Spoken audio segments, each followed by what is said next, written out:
அன்பார்ந்த நேயர்களுக்கு வணக்கம். இப்பொழுது துர்கை அம்மனை துதித்து உங்களுக்கு ஒரு பதிவு. என்ன பதிவு? ஏற்கனவே குரு பெயர்ச்சி 1/5/24 புதன் மேஷத்திலிருந்து ரிஷபத்திற்கு மாறுகிறார். அதை பற்றி சூப்பர் டூப்பர் அதில் கொடுத்திருந்தேன். 8 ராசி கொடுத்து விட்டேன். இப்பொழுது மேஷம், மிதனம், தனுசு, மீனம், இந்த 4 ராசி அதை பற்றி கொடுக்க வேண்டும். இப்பொழுது மீன ராசி, உங்களுடைய ராசியில் ராகு. சரி, உங்களுடைய ராசிக்கு 3 குரு. குரு 3 வரலாமா? இத்தனை நாள் 2 இருந்த குரு 3 சென்று விட்டான்.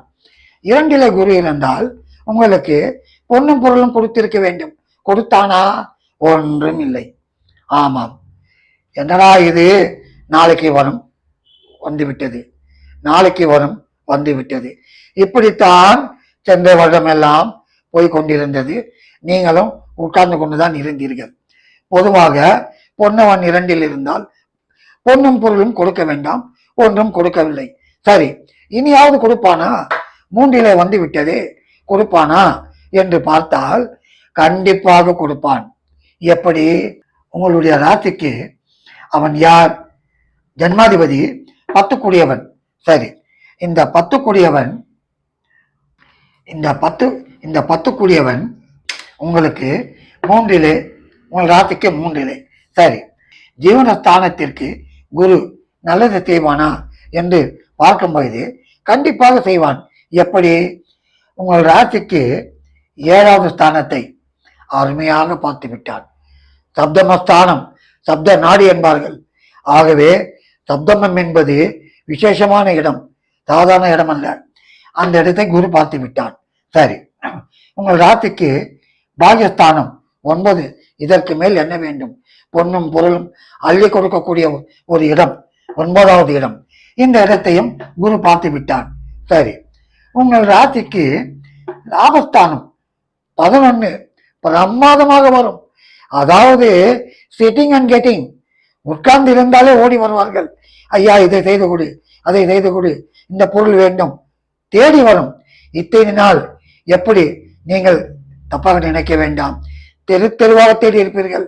ஆர்டர் வர வேண்டும், ஆர்டர் கொடுக்க வேண்டும். யார் கொடுப்பானோ என்று தேட வேண்டிய அவசியமே இல்லை. தேடி வரும் நிச்சயம். ஏனென்றால் உங்கள் ராசிக்கு பாக்கியத்திலே குரு பார்வை, 2வது ராசிக்கு லாபத்திலே குரு பார்வை. பாக்கியத்தை குரு பார்த்தவுடன், அதாவது சொல்வார்கள், பாக்கியத்திலே சாதாரணமாக குரு இருந்தாலே நமக்கு ஒரு வெள்ளத்தை நோக்கி ஈக்கள் எப்படி ஓடி வருகிறதோ அப்படி அதிர்ஷ்டம் அள்ளி கொடுக்க போகிறது உங்களை. என்னடா கண்ட கனவா? நிச்சயமாக நினைப்பீர்கள்.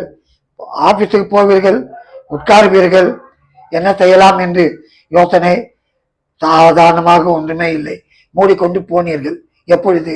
சென்றவுடன் எல்லாம். இந்த குரு பயிற்சி போன உடனே உங்களுக்கு முன்னால் இருப்பார்கள் ஆர்டர் கொடுப்பதற்கு. அது மட்டுமல்ல, மேலதிகாரி உத்தியோகத்திலே தட்டி கொடுப்பார். வெரி குட், ஃபேன்டாஸ்டிக் என்று சொல்லுவார். அப்படி ஒரு பெருமை உங்களுக்கு வரப்போகிறது. 2வது, ஐயா, இந்த மிஷன் வாங்கிவிட்டேன், இதையெல்லாம் வியாபாரம் செய்ய வேண்டும், ஒன்று கூட போக மாட்டேங்கிறது. இத்தனைக்கும் வாங்கிய விலைக்கே கொடுக்கிறேன், இன்னும் குறைத்து விட்டேன், அங்களும் கூட நவரவில்லை. சென்ற வருடம் இப்படியெல்லாம் இருந்த நீங்கள் இன்று தேடி வருவார்கள். பிரமாதமாக போகும். அது மட்டுமல்ல, ஜவுளி, மிஷனரிஸ், இரும்பு சம்பந்தப்பட்டது அத்தனையும் பிரமாதமாக போகும். 2வது, உங்களுடைய ராசிக்கு 3 குரு. இளைய சகோதரன் சகோதரி அவர்களுடைய பிரச்சனை இருந்தாலும் தீரும். உங்களுடைய ராசிக்கு 5க்கு 11 குரு. உங்களுடைய பிள்ளைகளுக்கு பெருத்த யோகம், நன்றாக சம்பாதிப்பார்கள். அவர்களால் உங்களுக்கு பெருமை சேரும்.